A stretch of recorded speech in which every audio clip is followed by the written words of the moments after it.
What's up, everyone? We are live, back again. It's been a while. I'm here with, I'm a, I have a different host. So this is actually the opening up, I am not Juan Huertas. opening up New York sports, and Juan has decided to take a hiatus.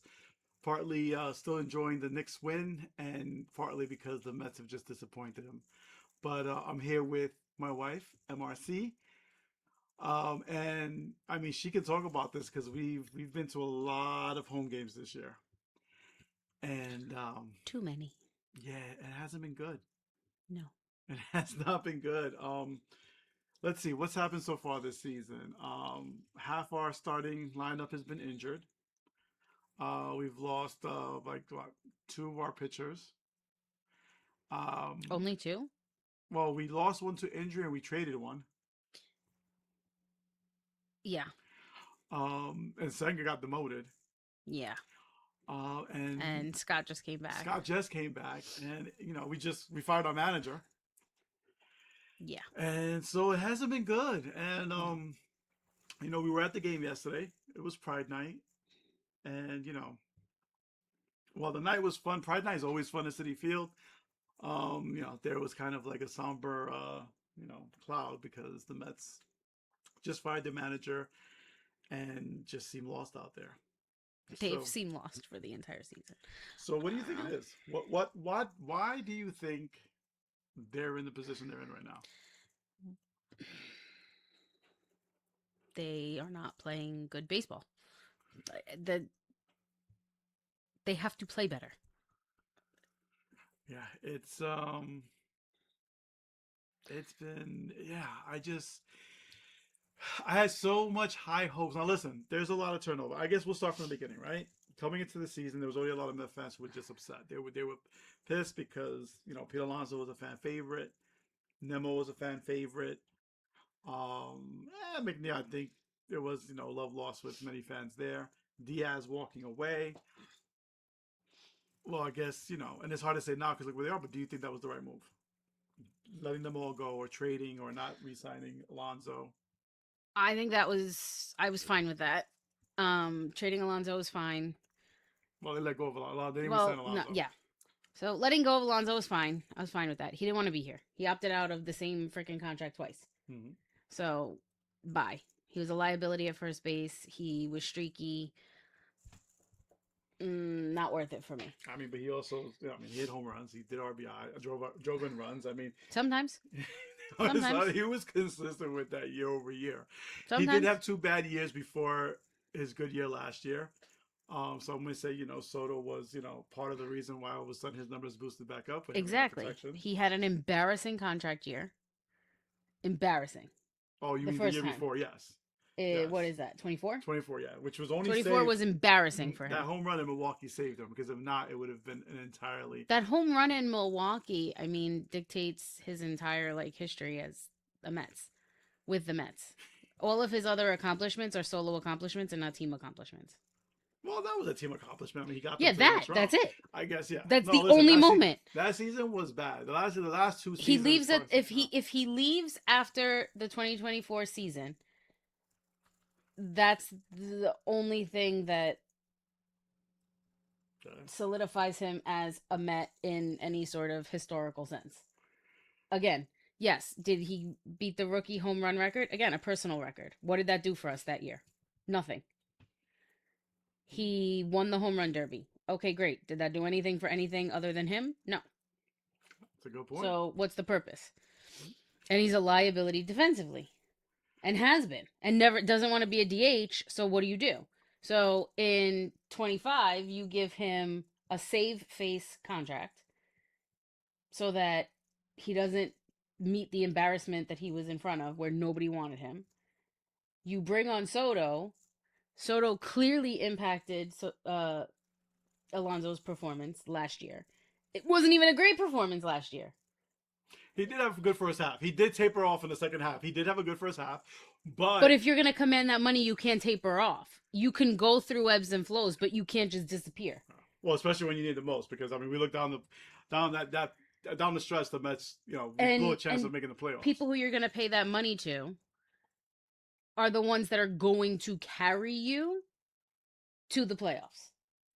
Alonso's not carrying a team to the playoffs on his back by himself. He's not. Listen, Baltimore saying that because he's putting up decent numbers. So I think it was similar to last year. I think he's a little off the pace from last year, but Baltimore is also still, they're I think in third or fourth place right now. Actually, they may be in fifth. I'm not sure, but I know yes, no fourth. 'Cause I think Boston's in last place. So, but to answer your question, that move I think was the right move, right? He opted out. I think it was the right move to let him walk and be gone. All right, what about Nemo? Nimmo hurt my feelings. Be- Business and team wise, it was the right decision because he wasn't great. He was a very nice person. I love the way he played baseball. He played baseball hard, but year over year he declined. He's got bad feet. He's not as fast as he once was. He's not as quick to the ball in the outfield. And he's streaky. When he slumps hard. Yeah, Like yeah. Alonso. When they slump hard. So was I okay with that? No, in my heart, but as a Met fan who wants to see the team succeed, yeah, I'm okay with that. Well, yeah, McNeil, he hasn't been good since he got his contract, and the best McNeil I ever saw was when he came back to Citi Field this year and he kicked our ass. It would have been nice to see that guy last year. That's a common theme with a lot of ex-Mets. They come back and they tend to do well against us. But I agree with you because my thing, and I go back to last year. I go back to that game in Miami. So it's crazy. Me and MRC, we're ready to go to fly to Florida for that last game. And she's like, "Do you want to do it? Because if they go and they lose, you're gonna be miserable." And I'm glad I listened to you.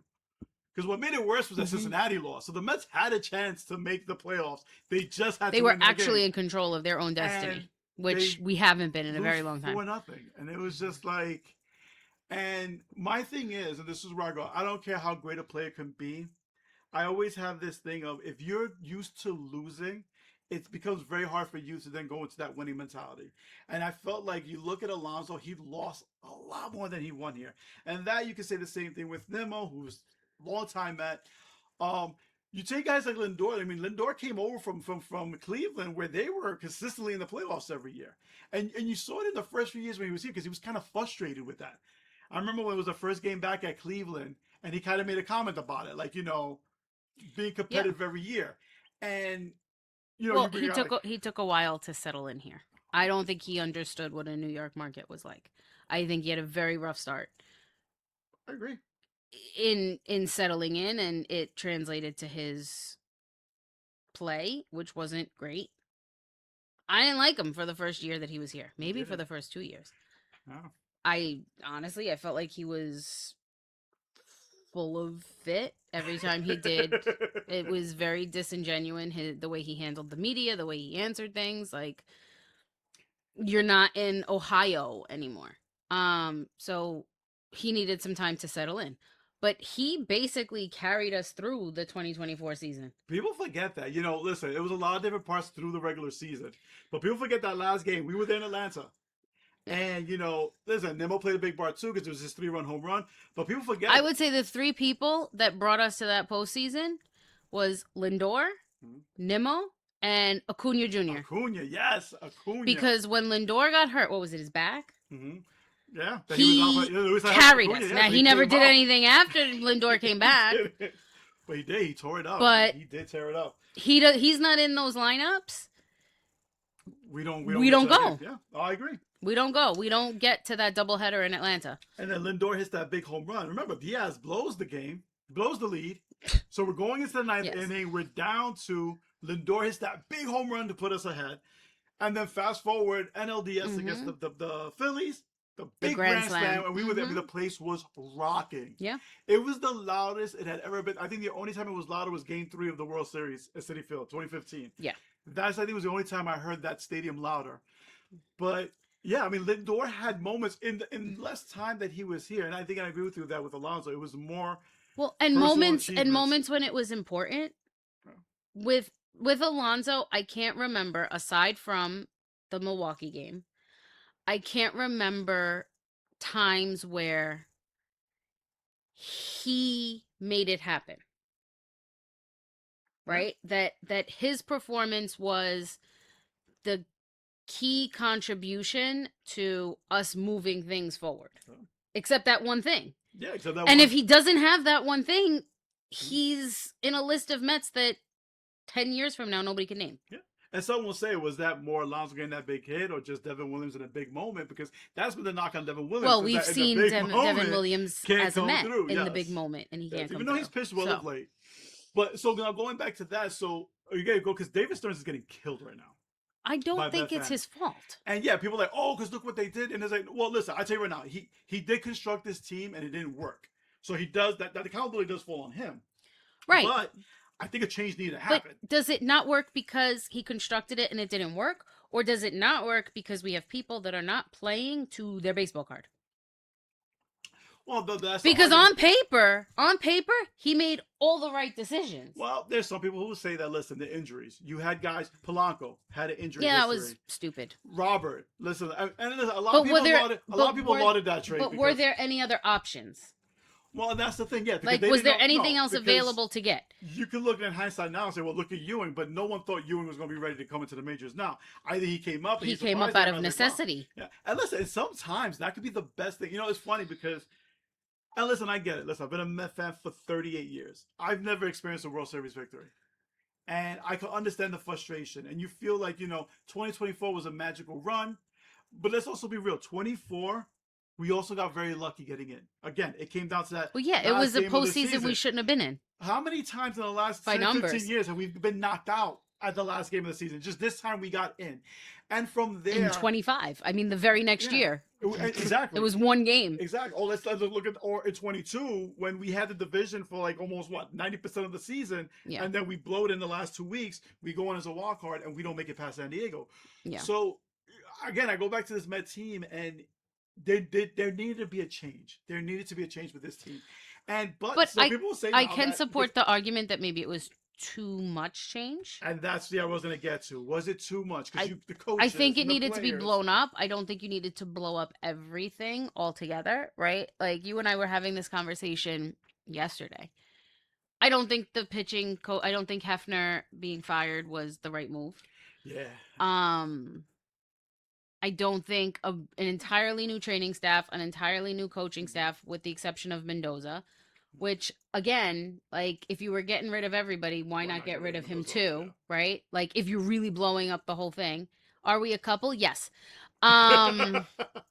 So, blowing up the whole thing? I don't know. I think maybe one or the other, right? If you're going to change your entire starting lineup, like, maybe keep the consistency of your coaches, right? Yeah. Or blow up the coaching staff and keep some of your things, right? I don't think you were going to keep Diaz. Diaz didn't want to stay. I don't think you were going to keep Alonso because he wasn't worth what he was asking for. No. And he opted out twice. Like, why are we going to fight for somebody who twice decided... He didn't opt out twice. He turned down... Twice. He opted out once and he turned down an extension. No, same difference. So, I mean... Potato. Well, no, I mean, and I agree with you on that. And then, listen, the Bichette thing...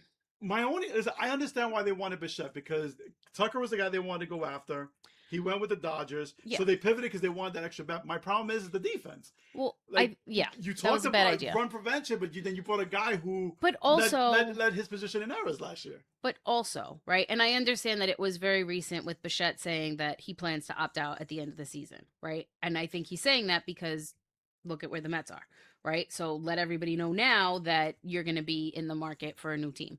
But they had to have known, right? If everybody's sitting in their living room when we got him on a 3-year, with an opt out after 1 year, knew that he was not going to be in New York for more than the year. Mm-hmm. Unless miraculously they won the World Series. Maybe he would have stayed.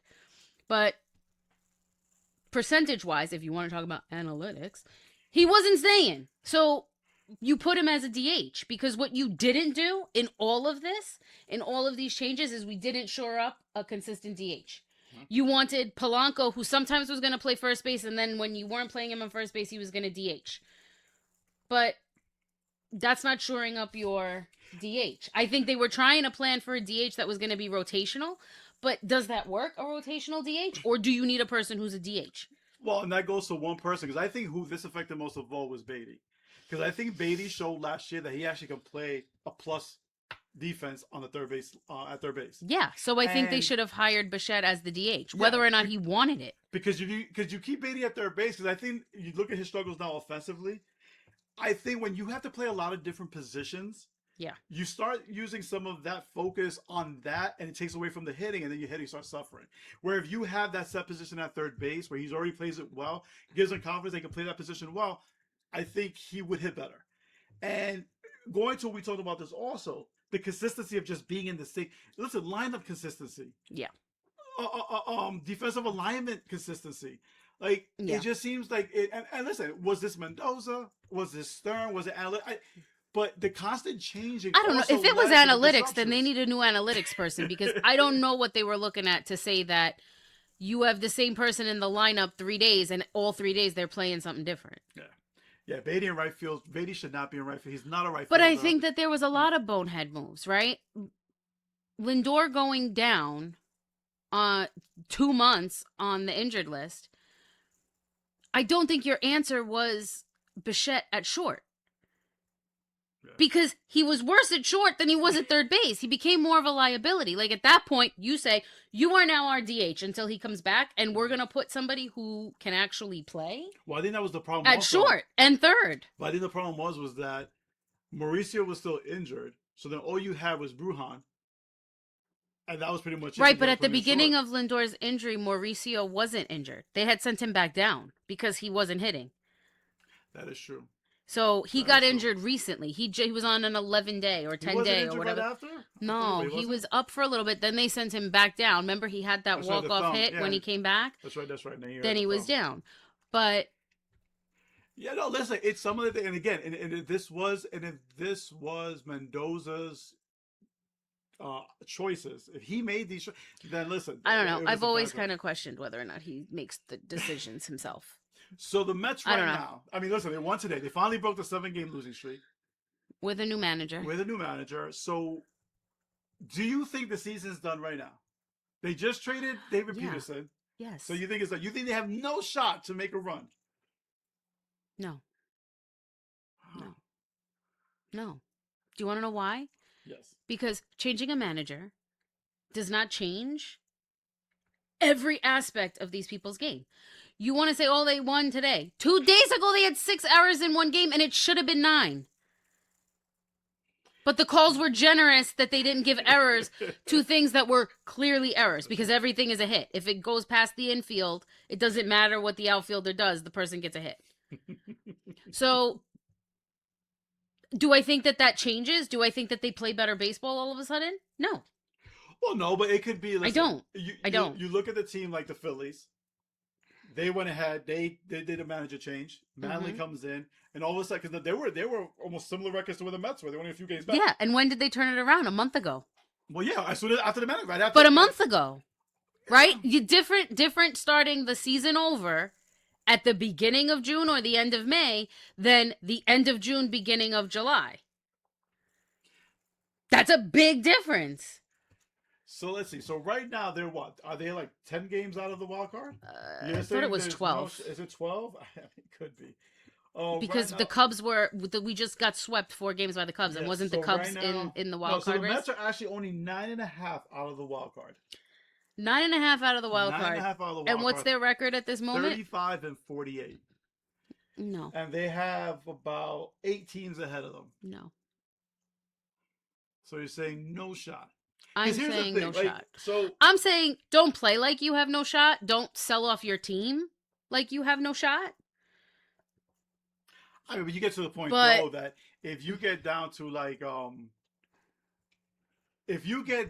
the point where you're in the end of July, the trading deadline's coming, and you're still 10 games back, at some point you've got to sell the pieces to get something back that you're going to let go at the end. Because that's the one thing also, Stearns and listen, it didn't work. It's not working out what he did. But who do you sell? But what he did do was that a lot of these contracts are going to be gone within the next 2 years. Right. But of that, right? If you want to talk payroll numbers, who are you selling? Who are you selling? I think Vientos has value. But Vientos is not costing you anything. So you're not saving any money to Okay. sell him now. So you have, well, if Robert comes back from injury, Sell him. He's not even here. Who is he? AJ Minter, Rayleigh, Minter, I feel like Brazabon. wait, hold on. Minter's been here for like 2 years, and like this is the first time I've actually like seen him pitch. He's coming back from So injury, yes. send him back. Once a Brave, always a Brave. Send him back to Atlanta. Wow. What else? He was a nice guy. We met him. He at was Amazing Day. lovely, He was and then so you never nice. saw him. We saw him at Amazing He Day, got and then you never saw him injured. play. He got injured.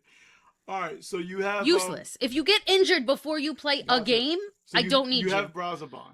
I don't think you sell off pitchers. I don't think you sell off proven relievers, right? Because here's what. If it's the Wilpons as our management, yeah, you need to sell anybody that's good because we have to like save money to buy some scrub next year. Okay. Money's not an option when we go into planning for next year at the end of this season, right? Because there'll be a cap, whatever, but so you think there's going to be a cap? Maybe, right? If there is, then you deal with that, but everybody has to deal with that, right? And if there's not, then Uncle Stevie just continues to write checks for whatever he wants, and he builds a new baseball team every year until he gets one that wins, right? Wonderful. Do you sell off your pitching? Because it's not like you could go buy quality pitching. So I think you keep Brazabon. I wouldn't get rid of him. I wouldn't get rid of Weaver. Who would I sell that's probably costing us money? Devin Williams can go back to the Bronx. He can go back to wherever. Who would be your closer then? You would bring Weaver your closer? I would move Weaver to the closer. When Weaver comes in the 8th inning, I'm not nervous. When Williams comes in the 9th inning, I'm nervous. To me, y'all want to talk about Airbender. You want to talk about, oh, he's great. Oh, he's this. Oh, he's that. Whatever. I see Armando Benitez. I see Familia. I see the same. Every closer that has pitched for the Mets in the last 20 years. No, because I didn't feel that way with Diaz, right? Oh, come on. I didn't. Sometimes. That first pitch. You knew that. You knew the first practice pitch. If the first practice pitch hit the backstop, it was going to be a concern. But it wasn't the vibes of we don't have enough run differential here to be confident in him coming out. I also think with Diaz, listen, Diaz has some great. Today we were up by 4, and there was a couple of points in Williams' performance where I was like, "Here we go." That was a hit or a walk. I think it was a hit or a walk. I don't know. I also don't know his. I don't know if they just don't interview him or I haven't seen any of his interviews, so I don't know his approach to like playing. But let me tell you something. That little mini Luke Weaver. I like somebody who's like, no, I'm going to do it every time, and I'm not scared, and I'm going to go, and I'm going to attack, and I'm going to do. Because sometimes mind over matter, especially when the team sucks. Oh, yeah. Well, I think you also need that as a closer mentality. You're going to go in there, and you're the... Whereas Devin Williams needed a hug the first time he saved a game after he was awful. Right. You needed Alvarez to hold you for 30 seconds on the mound at the end of the game. Like, so sell him. I still think the Mets have a shot. Listen, it's a long shot. You always think the Mets have a shot. So, because, again, this goes to... So I look at what they're doing here, right? You know what? Maybe let me change that. I'm more optimistic about the Mets than a lot of Mets fans are out there. Yeah, always. Well, I look at... Okay, so you look at Ewing, you look at Benz, right? Yeah. You look at two guys, very young, first year, who looks like that if they continue on this path, which they've shown through the minors coming up, that if they do... could be really good quality starters for the Mets. And both offensively and defensively, because what they're doing in the outfield, listen, Ben just has some miscues catching the ball. So that goes away. But when it comes to the speed, getting to balls, they seem to do that very well. With Soto, it's going to be interesting to see as time goes on, because will he stay in left field? Will he become a DH, or will he go to first base? I don't know, but you know my fear with Soto. That you think he's going to opt out in 2029. I think he's going to leave us. So listen, if we don't do something between now and 2029, Soto's going to leave Uncle us. Stevie, David Stearns. So we got a few years, so we got to make this happen, and that's also why I'm optimistic. Also because listen, they took a chance. Like I said, they had to blow it up. If they would have come back, because here's the thing: if they would have come back with the same team, and we would have been in the same position, yeah, Met fans would have been pissed because like, why did we change everything? How many years we have to go through this without doing anything? Well, yeah, exactly. So if the Mets played like the Mets are on paper, everybody would have thought David Stearns was the smartest man in the whole wide world. This is the greatest move. This is the greatest everything. Alonso who, Nimmo who. The problem is that here's why you have an angry fan base. It didn't work. And it didn't work not because of him, not because of Mendoza, but because people are not playing good baseball. Yeah. Right? We have bad employees at the moment. Yeah. We have underperformed. They all need to go on a PIP. Right? They all need a performance improvement plan. They all need a consequence. They all need progressive discipline. Like, this is a joke. The problem is it didn't work. Here's where we are. You got rid of, now, this might not be everybody's cup of tea, and it's going to be a trigger warning, but unfortunately, they got rid of all of the well-liked Caucasian members of the team. Oh, you brought race into this. Replaced it with more ethnically diverse baseball players who you didn't have time to even get to know who the players were because they both went down, Polanco and Robert. So now you've replaced them with ghosts, and people are just mad because now I can't even get to know a new team. I don't know anybody. Listen, that was the struggle we had. What the hell are we wearing on opening day? Because who's the people that remain? Well, Bichette is Caucasian. Bichette sucks! Well, he's doing better now. So let me touch on that because it sounds like so.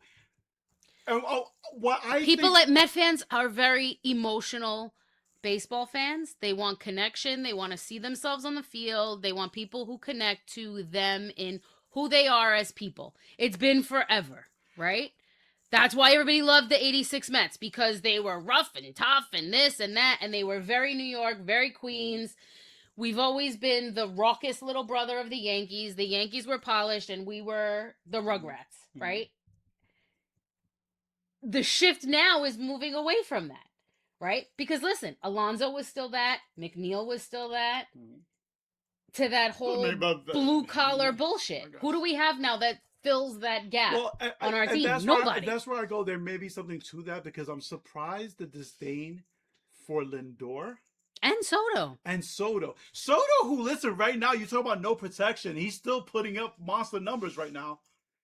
And look at his numbers from last year. They said he had a terrible year. Go pull up his stats from last year. Go pull up that man's stats from the 2025 season. So then going back to that, you look at, there is something, and I see it on the message boards. And listen, that might not be with everybody, and maybe it's just the people who are being vocal. But some of the things I've seen, I don't know. There's a lot of chatter. We go to a lot of games. I hear a lot of nonsense. The fact that you guys, in a game when we had 6 errors, are chanting Pete Alonso like he wouldn't have been one of the 6, which is out of control. Which is amazing, because in that same day, in Baltimore, he makes an error that costs us the game. It's the irony. It's just funny, but no, it's I agree. Dumb. It's dumb. Listen, Mets fans, stop with the whole Pete Alonso thing. Because here's the thing, right? You want to be disillusioned that the Mets he's living rent free in your head, They did y'all. not. They did not. They offered him a long-term deal a few years ago, and he said no because he felt he was worth more. And he wasn't. When he became a free agent, nobody wanted to sign him. No one thought he was worth that money. And I'm going to tell you right now, Cohen threw him a bone. Uncle Stevie threw him a bone. He's like, listen, here you go. Here's a 1-year deal, 30-something million. It was a 3-year deal, but in essence, it was going to be a 1-year deal for 30-something million. Yeah. And then what? And I remember this. That game against Miami, when they lost, as soon as they lost, boom, he was opting out. Yeah. He was opting out. So listen, don't tell me that he could have stayed a Met, because he could have kept the other 2 years. He could have taken the extension before, but no, he wanted to go. So he ends up going to Baltimore. Wasn't a better team. Where he's a nobody. Like, is he really going to be the name of that team? Exactly. Like, you blew your legs. So I don't want to hear, they disrespected Pete. No. Pete had chances to stay. He decided not to. Because you know what? Pete could have played out those 3 years, had monster years, and earned himself another contract. Mm-hmm. But instead, no. Because he also knew, I got to get my bag now. So I don't want to hear it. That's fine. Listen, good luck for him, but stop clamoring over it.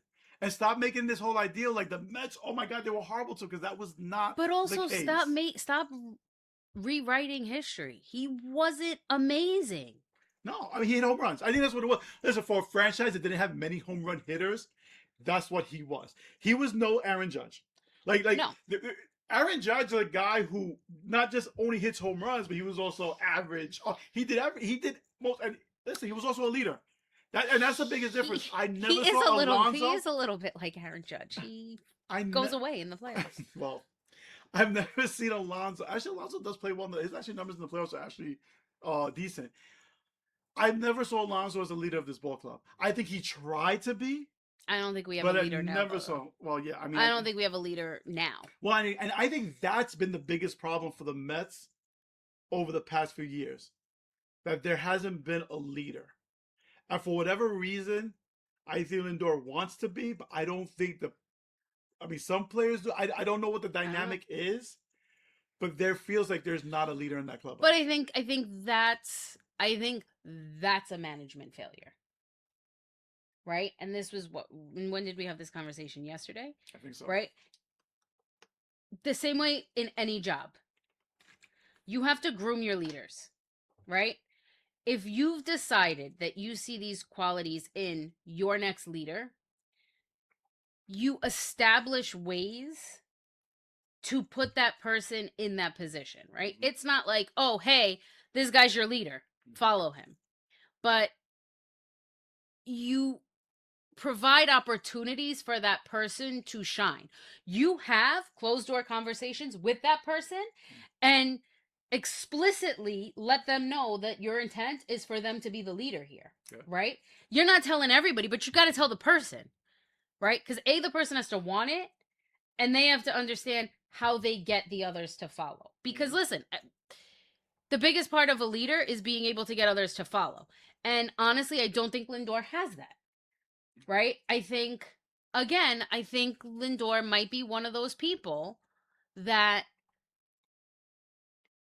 is still trying to find who he is as the leader, what his voice is. And that's why people don't necessarily fully follow him. Because even though you can't articulate it, you can smell that shit out. Oh, yeah, 100%. Right? And so I think he's just unsure of how to lead that team, right? Because he's been there long enough. And if last year he doesn't become the captain, then either the organization doesn't want him to be the captain or he doesn't want to be the captain. Well, and I think that was clear because last year, if there was any opportunity to have, because last year the team went when Lindor went. Yeah, but that was a perfect opportunity because David Wright, when you retired his number, you pretty much retired his captaincy. Mm-hmm. That's when you go and listen. There was a lot of things. There was Soto coming out and saying that Marte was the captain, mm-hmm. which again that was odd, and then Cohen saying this year there's not going to be any captain because, like you said, and that's management. Where if they're saying there's going to be no captain. That's just zero confidence that you are the captain or the leader of this group. Yeah, and so why am I going to put that? Exactly, and listen, I think honestly that's one thing that I would say that may have been a mistake on Cohen's end by saying that, because by you saying that, you in essence took away any type of leadership potential or possibility. Well, he said that after Lindor was interviewed and was like, "Well, if they make me captain, it would be an honor." Right, and so I think him sort of throwing his hat out of like, "I'll take it if they want to give it." I think they forced that to say it ain't happening, which is fine. Like he doesn't have to be the leader, but we also threw this out yesterday in our conversation where there are pockets of leadership on the team, right? There's just not a leader that leads the group, right? Because you see it we at least saw it last year with Manea and Tong and the younger pitchers. McLean, yeah. Right? That veteran sort of corralling the people of his same position. Soto has done that this year with the kids in the outfield because you can just see that they're always together. They have a jovial relationship, but they're also always talking about performance, right? And they have a front row seat to an amazing player. Well, maybe that's it. Maybe you need somebody from each section, the infield, the outfield, the starting pitcher, but you need one step beyond that. Okay. Right? Like in any organization, you can have the leaders of the individual team, but and the individual groups that make up the whole, right? So you have your whole is the organization, and then your individual departments: the bullpen, starting pitching, the outfield, the infield. Right? Those are your individual departments. If the leaders of all those individual departments aren't coming together for a unified approach, it's not going to work. It's not going to work because all of your performances are contingent upon the rest, right? Your relievers and your starting pitchers have to trust that my infield and my outfield have me. And so if the leaders of that side aren't talking to the leaders of the other side, don't Well, work. that's the whole thing with Peterson. They're saying, It don't work. he got killed with the lack of defense behind him. By the way, this is our relationship. As you see, I don't talk much. He does most of the talking, and I chime in here and there. That's our relationship. But no, but I mean that's Peterson. I mean, you look. I mean, that's exactly what they're saying. Like you look at his stats where they're bad, but they're saying that he had very poor defense behind him. Whereas going to Chicago, Chicago feels that with their ranked number 2 defense in baseball, that he would have much more success. Yeah. And listen, also started pitching not going deep. You know that also takes a toll on the bullpen. And then also starting pitchers giving up a lot of runs in the first 2 innings. The hitters already feel like they're out of it. So silos don't work. I think they you. don't. I think not you, at any time. Regardless of sport, I think you anything, need yeah. the silos, right, to talk game plan and strategy and share experience and have the shoulder to cry on when you have a bad game, right? You need that. There's no crying in baseball. But tell that to some of our players. But again, if you're not all coming together and having the same leadership message, right? It's not going to work. Because you've seen it, right? We either all fail or one section goes and no other sections go, right? We can have an amazing defensive game and then nobody hits the ball. We can have lights out pitching, nobody hits the ball. Well, that's been the last few years. That's been the last few years. Like they can never all put it together. It's always if one thing does well, the other one fails. Or Look we now, can our have pitching is better, and then we lost yesterday's game because our offense could have hit to save their life. Or your defense just decides they forgot how to play baseball. Oh my God, that's right. I forgot Peralta that inning. Right, and you can have a great pitcher. Like I don't think that was Peralta's game to lose. Yeah. He was pitching well. He got ground balls. You extended innings, and when you give up outs, right? When you give them extra outs in an inning, they're gonna score. Mm-hmm. There's no excuse for bad baseball. No, I understand that hitting a baseball is the hardest thing to do in sports. Great. I'll forgive you for not hitting. Bad baseball? Yeah. Stupid blunders, not backing up balls that are hit the outfield. I mean, just not making routine plays. You know, the Simeon thing, which, you know, and here's my thing. We talked about that also. Like, if you're hurt, why are you out there? Because it obviously was affecting your play. Both offensively and defensively. This is a guy who only had 2 errors last year. Was a Gold Glover. Yeah. And in only a quarter of the games this time, he already had 6 errors. Like, it obviously was affecting your game. Why are you going back out there? Why are you not saying anything? I don't know. You know, I'm the conspiracy theorist. That's like, yeah, it's convenient that he's hurt after he had 2 errors in one game and did absolutely nothing at the plate. No, you see, I look at more as because he was hurt. That's why he had the 2 errors in one game. Someone that you start slipping a little bit. You don't slip that fast unless there's something going on. And I think that's also something. And this is where it comes to your trainers, and this is where it comes to your team doctors, where you need to really have an eye on your players to see what's going on, because you can't tell when stuff is off. Yeah. And this idea, because a lot of players, you know, and this is all sports, you'll have some players who are not going to say if they're hurt because they don't want to come out. They don't want to come, and unfortunately that can hurt the team. But I got to tell you right now, like I look at the Mets, and even with everything they've gone through right now, yeah, they could turn it around, but it's going to be one thing. Their starting pitching has to be better. If their starting pitching can go 5 or 6 innings of 1 to 2 run ball, the Mets could come back in this. They said the stats today. Well, the Mets are 7-14 in 1-run games. Yeah, that's terrible. You know, we've got to close out games, but the starting pitching has to go deeper. If they could do that, yeah. Because listen, the Mets actually have one of the better bullpens in baseball. Here's what I'm going to say, because I don't know if this is going to shut off at 40 minutes. No, it's just saying that they want us to go live for 40 minutes. Oh, extra thing, yeah. Gotcha. We could be on live for a while. Yeah. Gotcha. Yeah, they have to generate some runs. I think what I'm hoping for, here's what I hope for. Do I think they're going to do anything? Probably not. What I hope for is that they change, that a new manager can bring a different perspective of the approach to winning baseball games. I'd love to see them play small ball. I'd love to see them try to manufacture runs and not rely on the home run. Steal bases. Like last year, we stole so many bases, and this year, like we don't take anything. But sorry, No, agreed. That it's goes to my next mind-boggling. point. Strategy. I'd like to see some sort of baseball strategy. All season, I have not seen strategy. Maybe once in the game that they pulled the suicide squeeze, and I was like, in shock, right? Or opening day. I think also opening day where they were stringing together runs, and I don't think there was any home runs. The errors in that also game. helping that. The two big drops by O'Neill. But that's also O'Neill strategy, right? Well, maybe not strategy, but taking advantage of other teams' mistakes. Yeah, well, we don't take advantage of anybody's mistakes. Do you want to talk about something that I mean, you hit on the nose over the last few weeks? It's every time the Mets make a mistake, it has cost us. Yeah. Every time we make an error, run scores. Yes. Every time we walk somebody, they're probably going to score. They're probably going to score. No, it's my last thing in strategy is consequences for using the ABS in moments where you should not be using the ABS. I know they're all excited that they got it, but we are not using it well. We started out using it well and no, we didn't start out using it well.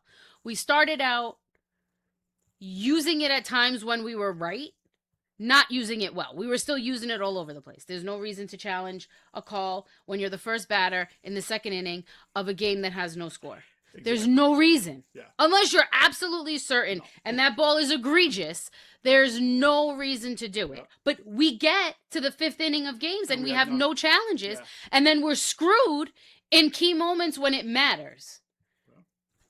Well, yes. And our previous manager in the interviews at the end of every game was we tell them all the time, we tell them all the time, we tell them all the time.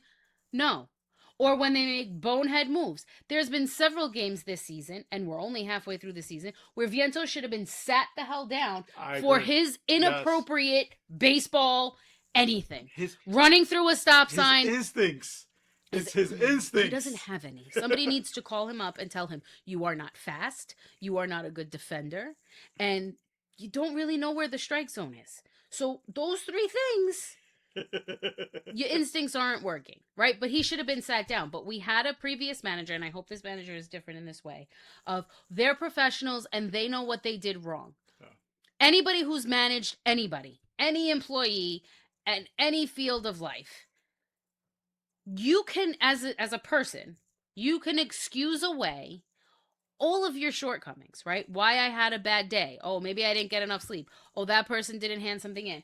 Or I was waiting on something and I couldn't do it. You can find excuses away of how it's not your responsibility that you messed up in that moment if you're not somebody that intrinsically wants to take accountability for it. The purpose of a manager is to also sometimes point out what you did wrong. Saying, oh, they're professionals and they know what they did wrong when he runs through a stop sign. Did you talk to him about it? No, we didn't. He knows what he did wrong. He knows he's not supposed to do that. You gotta tell him. But do you think he was just trying to protect him and not? No, I think that he was not talking to his players. I don't think there was any discipline in that. Well, yeah, because he shouldn't have come out the next inning. And I don't think there's been any discipline in that clubhouse. He should not have come out the next. And I said the same thing. So you had a first baseman. I think Young was on the team at that time. Well, and there was something. It was with one of their stars. I don't know if it was Lindor or who it was. Lindor, remember the blunders before he got injured. Yes, remember he was making he forgot how many outs. He forgot how many outs. How many outs? Yeah. And then he had a big error later in the game. I agree with you on that. And my thing is that even if it's your superstar, listen, you want to have a closed door conversation and pull Lindor in and say, I need to make an example out of you. Exactly. And you say, it's not on you. I know that you know what you did wrong, but for the sake of the team, you're not playing tomorrow. And everybody's going to know that you're not playing tomorrow because that's not okay to not have your head in the game. Agree with sit you him down. 100%. Have the conversation where you smooth the ego, but you sit him down because everybody needs to know that nobody's exempt because they're a superstar. Because honestly, you've got a bunch of superstars on a team that aren't clicking, aren't playing together, and they all need to know that you're not bigger than anything. Sorry. Did I talk over you? That's all right. My apologies. Go ahead. I It was get actually, heated. no, it's all right. I You're get right there. heated. It was that was actually my point on it. But no, go ahead. You already said it. Go. No, go. What did I say? No, because I was the one that said that when that happened. But go ahead. What, that he had to sit down? Yeah, they should have. Because with your leader. Oh yeah, and that was another. That's a big Yeah. thing of being a leader. Because as also Lindor should have said, "Sit me down," because everyone needs to know that there is a Yes. consequence to that. So that's where, as a leader, you say that. Listen, this is what you need to do. You need to make an example out of me to show everyone else that Yes. this is not acceptable. Yeah. But again, you don't know what the ego is there. I don't know him personally, so I don't know what the ego is there, right? There's a certain person that will, yes, say, Mendy, you're going to sit me down tomorrow. Mm-hmm. But to me, that's a leader. Yes. But do I know? But listen, he might have, and Mendoza might have said, no, we're not going to do that. I don't think Mendoza was providing any sort of discipline or accountability in that clubhouse. I don't think so.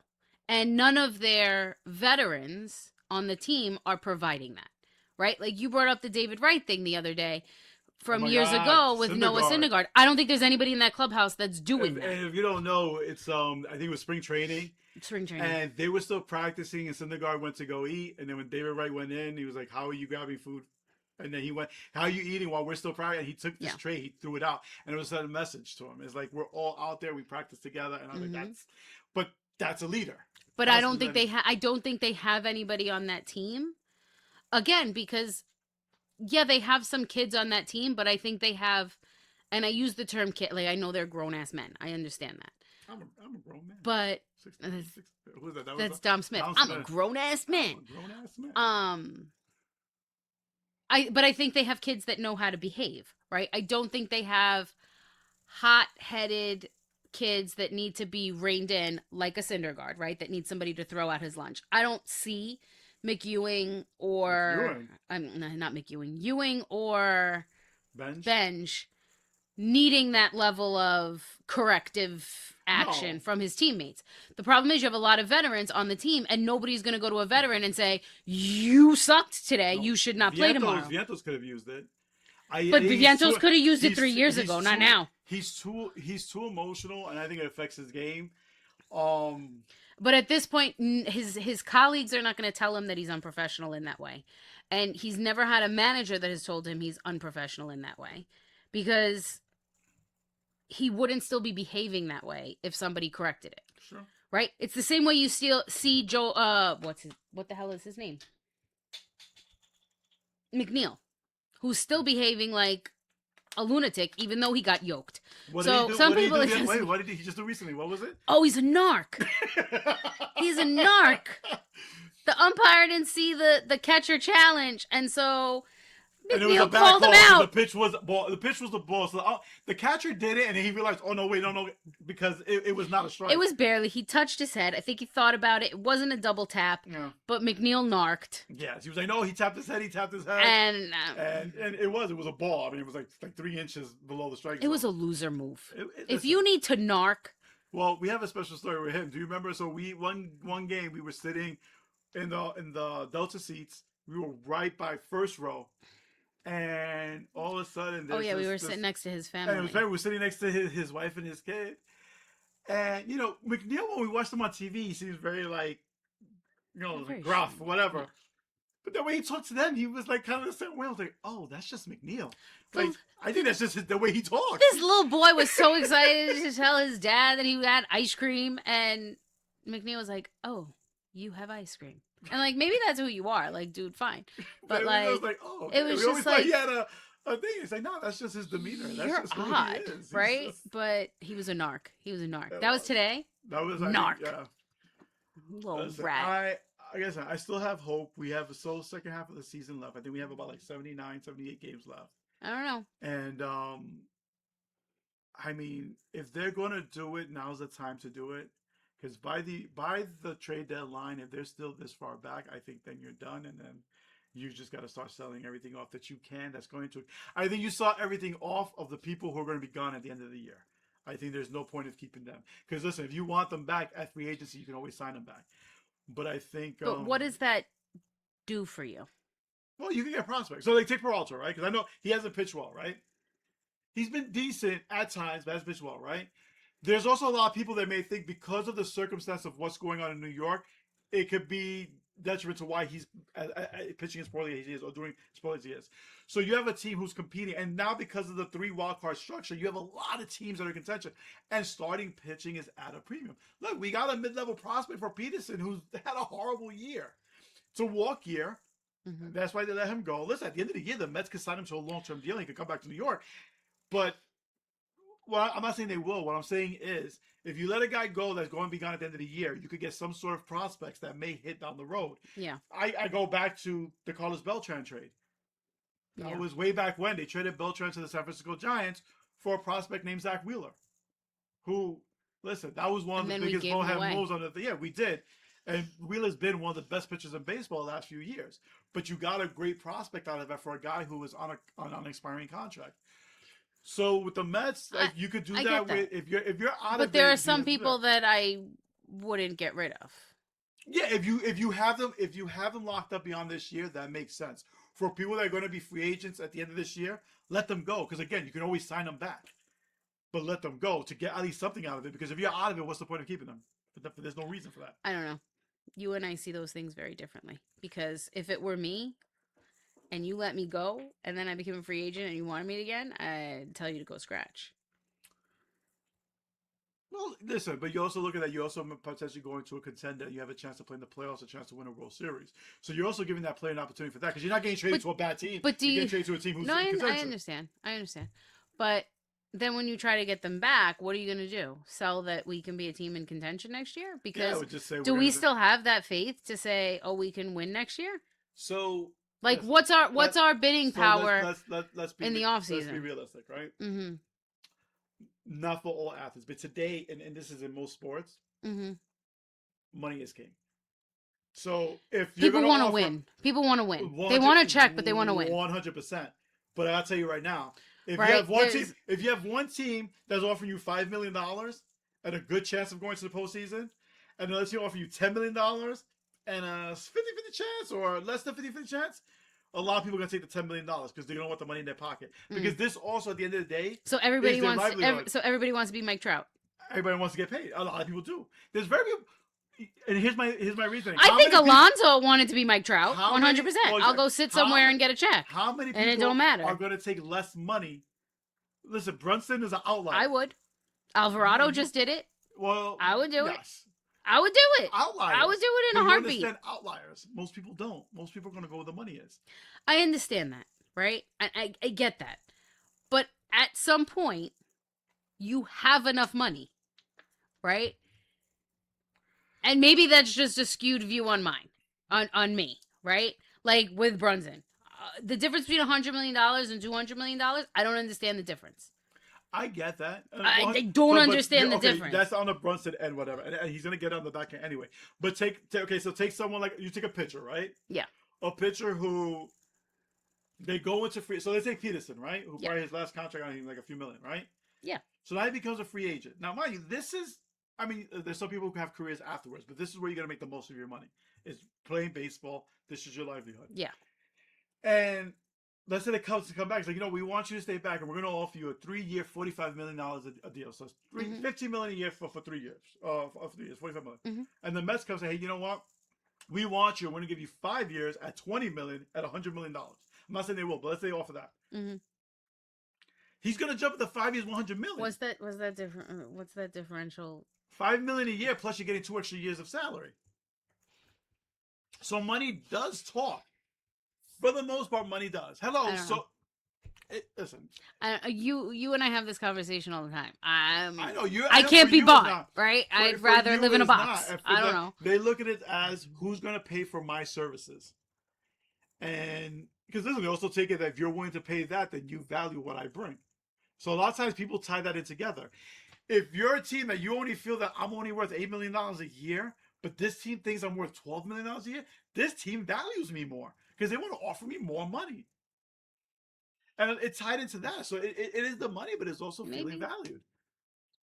Maybe. I don't know. So I think, but so you get, okay. So explain how that how that works, right? Mhm. So, okay, you're going to offer me the longer contract with the more money Mhm. and you value me more. Mhm. Yet, when I was underperforming last year, you threw me away. Who traded you? But again, they traded you to a team where now I'm going to think you want well, me and you're no. loyal to me? So You just no. threw me But you away. trade well. They toss a friend. Then they trade you to a team where you have a chance to win, where you have a chance to turn your season around. Because right now, the way you're going, you've been pitching poorly, and part of it could be due to the circumstance of what you're in. So now you're gonna have a chance to win, a chance to increase your value, and that's what the Mets gave Peterson. Listen, and people could take it. They go like, "Oh, I can't believe you traded me." So people are like, you know what? Thank you for And giving me the opportunity. Maybe a change of scenery. and me You know? turning around, like me, Mhm. this me, actual me. I wouldn't be coming back. I don't care what you give me. Yeah, listen, there's some I people, will take less and money on principle. there's some people who are like that, who are like, listen, once you let me go, I don't think Nimmo would ever come back to the Mets. No. I think he felt, they kind of betrayed me. I signed here, and I stayed with him, and they went ahead of it, 100%. I think Alonso I would. think so. I think if Alonso can say, hey, you know what? At the end of his contract, we'll give you a 2-year, $40 million. He would sign with the Mets because I I think think he's so because chasing I the think money. he's chasing a He's paycheck. chasing the money. Well, because he knows that he's going to decline. Well, what right? he gave up was the legacy. He gave up the legacy, He did. which I, that's a question you can ask. Was the money worth giving up the legacy? I guess it depends on what your priority is, right? Do you want to be remembered or do you want a big house? But then that goes to the whole question: is once you have that much money, you know. Oh, listen, it's. That's what I told you. There's no amount, right? Like, I mean, that's just how I handle business, right? I'm not gonna. How she did her being. I do. We got about like 3 minutes left in this. You're cutting this off in an hour. Oh, okay. Yes. So, what are your final thoughts? My final thoughts. I think I'm interested to see how the Mets play over the next 20 to 30 games. Okay. So, wait. So, let's put our money where our mouth is here. Okay. You're saying you need how many games to decide whether 30 you're games. right? 30 games. That's a lot of games. Well, listen, 30 games takes All-Star you. break. It takes you right to 30 games takes you right to. Well, it takes you How many? end of July. End of July. But how many games get us to the All-Star break? We got like another 2-3 weeks. Yeah. I ask you how many games, and you tell me. Oh look. What am I looking at? I don't know. I said something I had never seen that before. What were you saying? I lost my train of thought. You said. Oh, How many games? yeah. I asked you how many games, and you told me 3 weeks. Mhm. That's not. Weeks and games are different things. I already said 30 games. Okay, but I'm telling you that 30 games is a long time. But that's what I'm saying. 30 games. I'm saying we have to revisit this conversation. The end of July. Oh, to revisit this conversation. To revisit this conversation. So we're gonna do the All-Star break. So that's what. So if at the All-Star break, that's like 20 games. Okay. So we're going to revisit this conversation the day baseball ends for the All-Star break. Right? 3. In what world at that time? What number do you need in terms of wins over losses? 14 games. There's 14 games. So left. in the next 14 games, how many do you think we 10-4. need to win 10 for and you 4. to feel confident? 10 and 4. So you think the Mets are going to go 10-4? No. I didn't. I wasn't telling you they were. I said I'm going to give it time to see how this plays out. I think the Mets go. Okay, 10 so and if 4, in 14 games, but you know what though? And again, I told you this before. that they're going to get hot, The and Mets then are we're going to take the break. They're going to get hit right before the break. And And then like, we're oh my gonna God, there's hope. And then come after the break, they're going to lose like the first 4 5 games. Okay, so in 14 games, Yeah. we're going to revisit this conversation, Mm-hmm. and you're going to determine if you're still as faithful that they can change it. Are you still on the road to faith? Yes. At that point, I still think there is an outside shot. It's very slim. But even if they go 0-14. No, they're done. No, that's what I'm saying. They're done. So what's the minimum they have to go? That's the minimum. 10-4 is what they have to go at a minimum. 10-4 for me to have that. There's faith that they can come back on this. 10-4 in the next 14 games. Okay. And if you were planning on the 30, what was your number there? 20-10, 22-8. Okay. Yeah. Have they Listen. won 22 games this season? Listen, that's not fair. They have won. Yeah, they've won 35 games. Thank you very much. It's not that much bigger. Listen, it was nice seeing Soto and Lindor in the lineup today. They It were in was the lineup nice. yesterday. Okay, second Did day. It's nothing. nice to see because it's league. Well, today they did. Well, Soto got robbed. Soto got robbed. That was a shot and just a great freaking play. That happens. Got robbed. All Well, right. Well, thank you everyone for sitting with us. I don't know who stayed on I and don't know. watched, But in 14 games, in 14 games, we'll come back and talk about we'll this. see. Um, We'll see if I have any more faith, because right now I got 0. He's thinking they're winning the World Series. I didn't say that. All I said was I'm giving. Listen, we determined. Arthur, here's the what next here's 14 how games. here's how I'm gonna tell you, right? Because before you said they still have a shot. I still have They hope do. that they have They a still shot. have a shot. And your famous words, this is what I will leave you all with. His famous words are, if you make it to the playoffs, it's a completely different thing. 100%. So, Yeah. if he still has faith that the Mets, at this moment, what's their record? 35 and 48. 35 and 48. He still has faith that they can make it to the playoffs. He still has faith that they're going to win the World Series in 2026. Listen, if they could make it to the playoffs, here we go. They could win the World If Series. they're in the playoffs, they're going to the World Series. They have a shot as everyone else. 100%. Yep. I believe that. If they get into the playoffs, listen. Yeah, the playoffs is a crapshoot. The playoffs is a crapshoot. It's a crapshoot. And if we find ourselves in the NLCS again versus the Dodgers, these schmoes that are playing in Queens right now can face the Dodgers? Here's the thing. If we make in a CS, you're out of your mind. If we make the playoffs, that means the Mets turned it around. So yes, if that happens, then because we'd probably have to go to the hottest team in baseball, that doesn't mean they're beating the Dodgers. It I doesn't have mean faith. they're beating I mean, the Dodgers. All right. Well, everyone, thank you for joining us. Maybe Me Juan will come and back to his MRC, job because clearly here, I talk too much. Opening up, I mean seriously, like we talked for an hour. She probably talked for like 45 minutes of it.